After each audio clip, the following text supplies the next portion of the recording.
प्रभु तेरी वाणी जीवन की रोटी, नैनों की ज्योति अंधेरा मिटाती।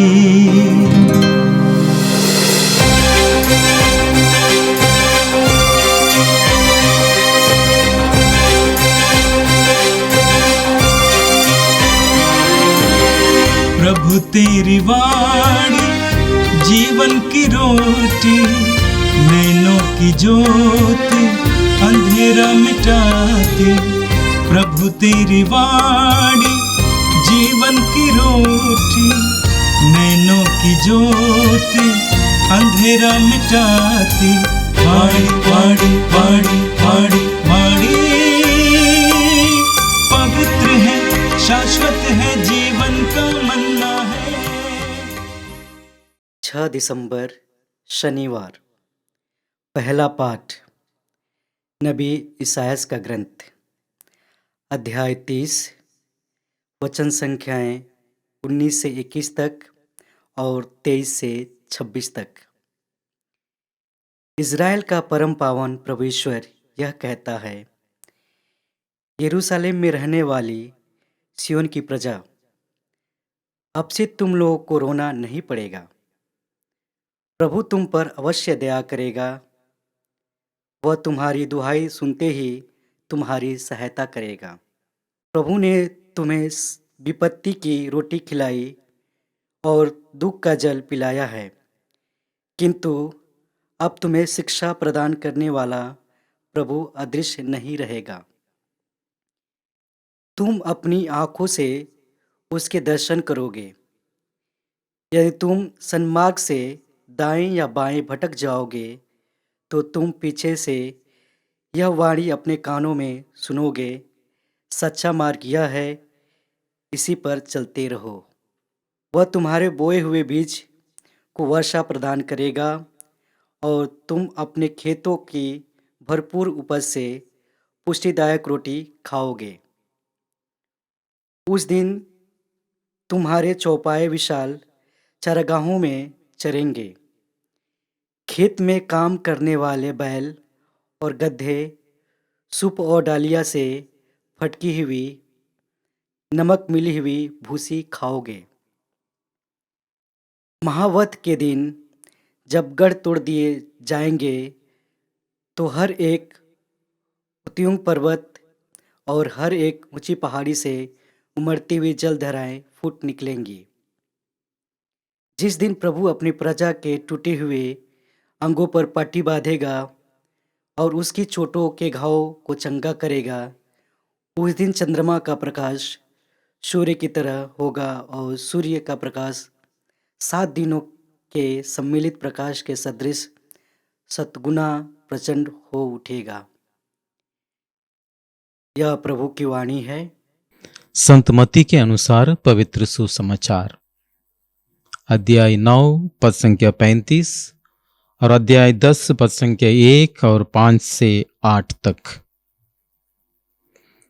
ईसा सभागृहों में शिक्षा देते, राज्य के सुसमाचार का प्रचार करते, हर तरह की बीमारी और दुर्बलता दूर करते हुए सब नगरों और गांवों में घूमते थे। लोगों को देखकर ईसा को उन पर तरस आया, क्योंकि वे बिना चरवाहे की भेड़ों की तरह थके मांदे पड़े हुए थे। ईसा ने अपने 12 शिष्यों को अपने पास बुलाकर उन्हें अशुद्ध आत्माओं को निकालने तथा हर तरह की बीमारी और दुर्बलता दूर करने का अधिकार प्रदान किया। ईसा ने उन 12 को ये अनुदेश देकर भेजा, अन्य राष्ट्रों के यहां मत जाओ और समारियों के नगरों में प्रवेश मत करो, बल्कि इज़राइल के घराने की खोई हुई भेड़ों के यहां जाओ। राह चलते यह उपदेश दिया करो, स्वर्ग का राज निकट आ गया है। रोगियों को चंगा करो, मुर्दों को जिलाओ, कोढ़ियों को शुद्ध करो, नरक दूतों को निकालो। तुम्हें मुफ्त में मिला है, मुफ्त में दे दो। प्रभु का दिव्य सुसमाचार है। प्रभु क्रिस्त में मेरे प्यारे भाइयों, बहनों और बच्चों, आज का पहला पाठ जो अभी हम लोगों ने नबी ईसायास के ग्रंथ से सुना था, हमारे सामने 3 बातों को रखता है। सबसे पहले हमें वचन ये बताता है कि ईश्वर हमारी पुकार को सुनते हैं, और दूसरी बात यह है कि ईश्वर हम सभी लोगों को दिशा निर्देश देते हैं, और तीसरी बात यह है कि ईश्वर हमारे जीवन को समृद्धि से भर देते हैं। आज के पहले पाठ में बहुत ही सांत्वना भरा शब्द हम सभी लोगों को पढ़ने को मिलता है। प्रभु तुम पर अवश्य दया करेगा, वो तुम्हारी दुहाई सुनते ही तुम्हारी सहायता करेगा। कई बार हम लोग अपने जीवन में सोचते हैं कि ईश्वर हमारी प्रार्थनाओं को नहीं सुनता है, लेकिन आज प्रभु का वचन हमें कहता है कि जब ईश्वर हमारी दुहाई सुनते हैं तो वो हमारी सहायता करेंगे। कल के सुसमाचार में हम लोगों ने सुना था कि प्रभु यीशु ने उन 2 अंधों से पूछा था, तुम क्या चाहते हो कि मैं क्या करूं? उन्होंने कहा कि हम लोग देखना चाहते हैं। तो प्रभु ने तुरंत उनसे पूछा, क्या तुम विश्वास करते हो कि मैं ये कर सकता हूं? उन्होंने कहा, अवश्य।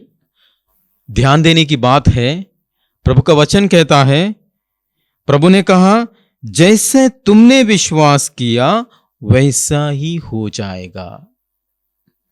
कई बार हम लोग अपने जीवन में प्रार्थना तो करते हैं, लेकिन ये सारी प्रार्थनाएं केवल मौखिक प्रार्थनाएं रह जाती है। वो प्रार्थनाएं हमारे हृदय से नहीं निकलती हैं। जब हमारी प्रार्थनाएं हृदय से निकलेंगी और विश्वास के साथ निकलेंगी, प्रभु हमारी दुहाई को सुनेंगे और हमारी इच्छाओं को, हमारी आवश्यकताओं को पूरा करेंगे।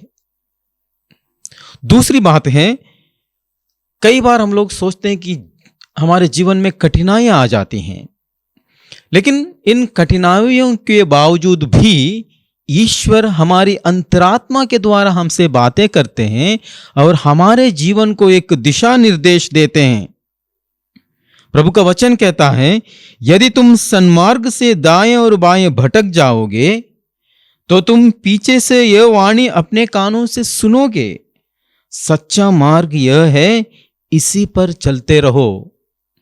हो सकता है कि कई बार हम लोग भटक जाते हैं, गलत रास्ता अपनाते हैं, लेकिन ईश्वर हमारे अंतकरण के द्वारा हमसे बातें करते हैं और कहते हैं कि सच्चा मार्ग यह है, इसी पर चलते रहो।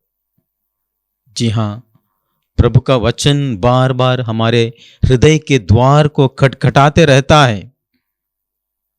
बस हमारे ऊपर ये निर्भर करता है कि हम उनके लिए द्वार खोल दें, उनके वचनों के अनुसार अपना जीवन व्यतीत करें। और आज के पहले पाठ में तीसरी बात हमारे सामने यह रखी गई है कि ईश्वर हम सभी लोगों को समृद्धि से भर देते हैं। प्रभु का वचन कहता है, प्रभु तुम्हारे बोए हुए बीजों को वर्षा प्रदान करेगा और तुम अपने खेतों की भरपूर उपज से पुष्टिदायक रोटी खाओगे।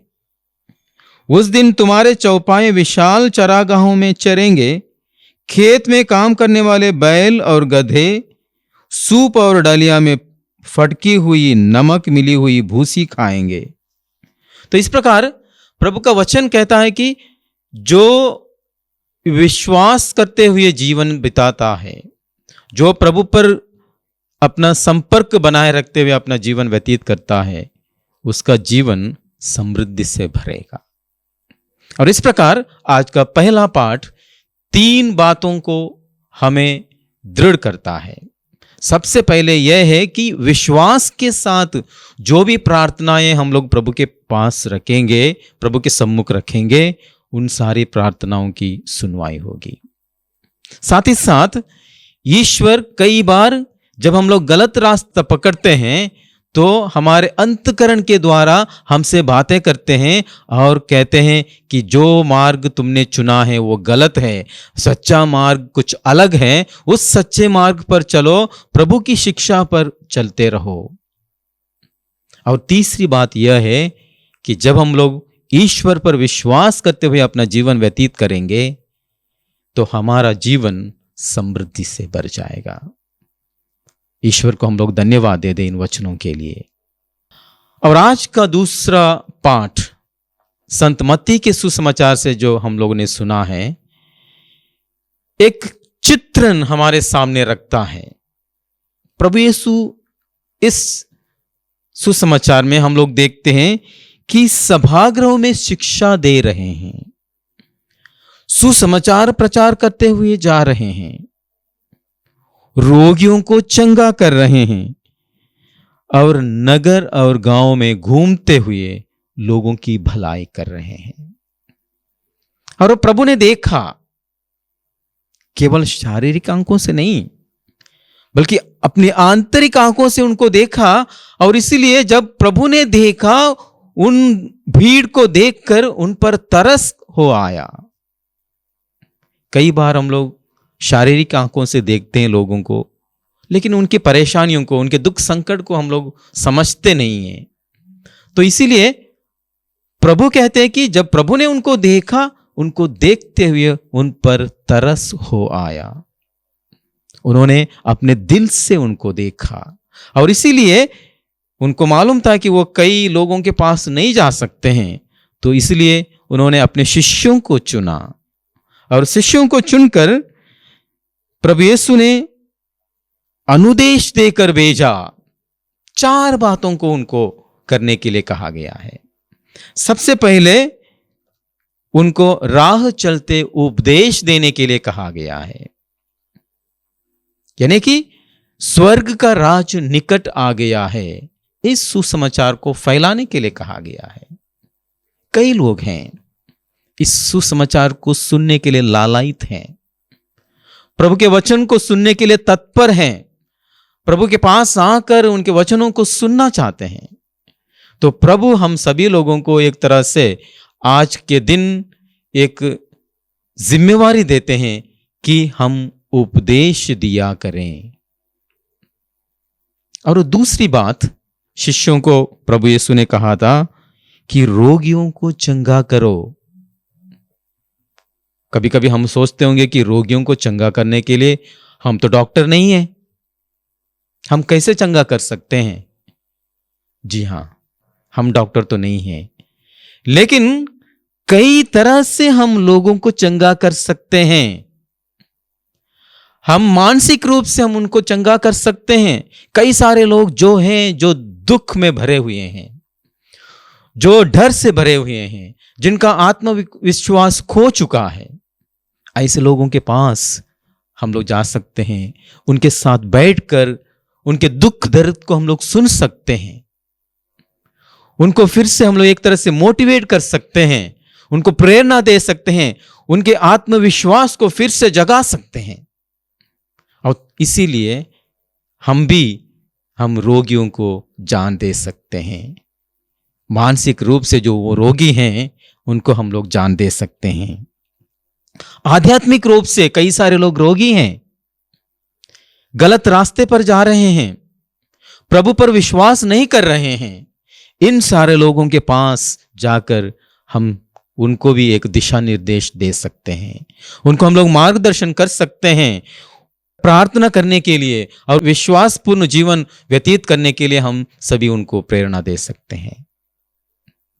और तीसरी बात, आज के सुसमाचार में कहा गया था, मुर्दों को जिलाओ। फिर एक बार हम लोग सोचेंगे कि हम मुर्दों को कैसे जिला सकते हैं। जी हां, शारीरिक रूप से मुर्दों को हम जरूर जिला नहीं सकते हैं, ये तो प्रभु ही कर सकते हैं, ईश्वर ही कर सकते हैं। लेकिन आज के समाज में हम लोग देखते हैं कि कई सारे लोग जीवित तो हैं, लेकिन जीवित होते हुए भी मुर्दे बने हुए हैं। आध्यात्मिक रूप से मुर्दे हैं, मानसिक रूप से मुर्दे हैं या नैतिक रूप से मुर्दे हैं, उन सारे लोगों को एक दिशा निर्देश देकर, उन सारे लोगों को राह दिखाकर, उन सारे लोगों के दुख दर्द को सुनकर हम लोग उनको जीवन दे सकते हैं। और आज के सुसमाचार में चौथा दिशा निर्देश उन शिष्यों को दिया गया था, नरक दूतों को निकालो। फिर हम वही सवाल करेंगे कि हम नरक दूतों को कैसे निकाल सकते हैं? हमारे अंदर तो वो शक्ति नहीं है। लेकिन कई सारे ऐसे नरक दूतों से लोग फंसे हुए हैं कि हम उनकी मदद कर सकते हैं।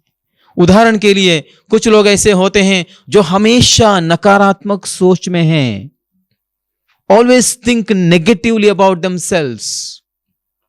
वो अपने आत्मविश्वास को खो दिए हैं। कुछ लोग ऐसे हैं जो किसी नशे के लत में हैं।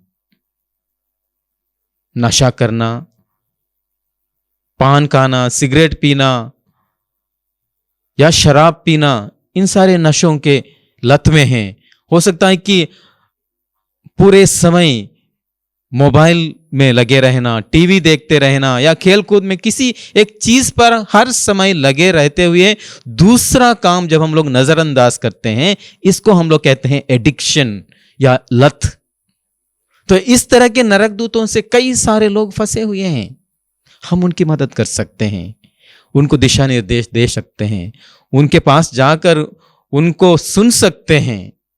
तो इस प्रकार प्रभु यीशु हम सभी लोगों को एक तरह से आज के दिन चुनकर भेजते हैं कि हम उपदेश दिया करें, कि हम रोगियों को चंगा करें, कि हम मुर्दों को जिलाएं, कि हम नरक दूतों को निकालें। जी हां, बड़ी जिम्मेवारी प्रभु यीशु आज के दिन हम सभी को देते हैं। कभी कभी हम लोग सोचते होंगे कि हम उसके लायक नहीं हैं, हम प्रभु के वचन को नहीं जानते हैं, हम अपवित्र जीवन व्यतीत कर रहे हैं, हमारे अंदर नैतिकता की कमी है, हम कैसे दूसरों को दिशा निर्देश दे सकते हैं? लेकिन आज के दिन प्रभु यीशु हम सभी को बुलाते हैं, हम सभी पर दोष नहीं लगाते हैं, हम सभी लोगों को चुनते हैं और कहते हैं तुम मूल्यवान हो, तुम मेरी दृष्टि में मूल्यवान हो, मैंने तुम्हें चुना है। जी हां, आज के दिन प्रभु यीशु हम में से प्रत्येक को चुनकर भेजते हैं और कहते हैं तुम्हें मुफ्त में मिला है, मुफ्त में दे दो। हमारा जीवन, हमारी प्रतिभाएं, हमारे अंदर जो भी टैलेंट्स हैं, सारी चीजें, सारे गुण प्रभु ने हमें मुफ्त में दिए हैं। इन सारे प्रतिभाओं को, इन सारे मूल्यों को हमें दूसरों के हित में भी प्रयोग करना है। ईश्वर ने जो जीवन हमें दिया है उसे पवित्रता के साथ हम लोग जिएं और उस पवित्रता के साथ जीते हुए प्रभु के वचन को हम लोग दूसरों को सुनाएं, दूसरों को भी एक दिशा निर्देश हम लोग दें और इस प्रकार दूसरों के जीवन में भी हम लोग रोशनी बनकर, ज्योति बनकर उनके जीवन को भी हम लोग जगमगाएं। आइए हम लोग प्रार्थना करें। हे सर्वशक्तिमान पिता परमेश्वर, आपके वचनों के लिए आज के दिन हम लोग धन्यवाद देते हैं। कई बार हम प्रार्थना तो करते हैं लेकिन हमारी प्रार्थनाओं में विश्वास की कमी रह जाती है। इसके बावजूद भी हे प्रभु, आज के वचन के द्वारा तू हमें आश्वासन देता है कि तुम्हारी प्रार्थनाएं की सुनवाई होगी। हम पूरे दिल से आपके पास आए हैं, पूरे विश्वास के साथ प्रार्थना करते हैं। आपकी आशीष मुझे प्रदान कीजिए। हे प्रभु यीशु, तूने मुझे चुना है। आज के दिन विशेष करके दूसरों को उपदेश देने के लिए, रोगियों को चंगा करने के लिए, मुर्दों को जिलाने के लिए और नरक दूतों को निकालने के लिए आप हमें आदेश दे रहे हैं। सबसे पहले मेरे जीवन में जो भी रोग हैं, जो भी चीजें मरी हुई हैं, जो नरक दूत हैं, उन सारे चीज़ों को तू निकाल दे, तू मुझे शुद्ध कर दे और मुझे ऐसा लायक बना दे जिससे कि मैं आपके वचनों को दूसरों तक पहुंचा दूं। ये प्रार्थना मैं करता हूं हमारे प्रभु क्रिस्त के द्वारा, आमीन। प्रभु तेरी वाणी जीवन की रोटी, नैनों की ज्योति अंधेरा मिटाती। वाणी वाणी वाणी वाणी वाणी पवित्र है, शाश्वत है, जीवन का मन्ना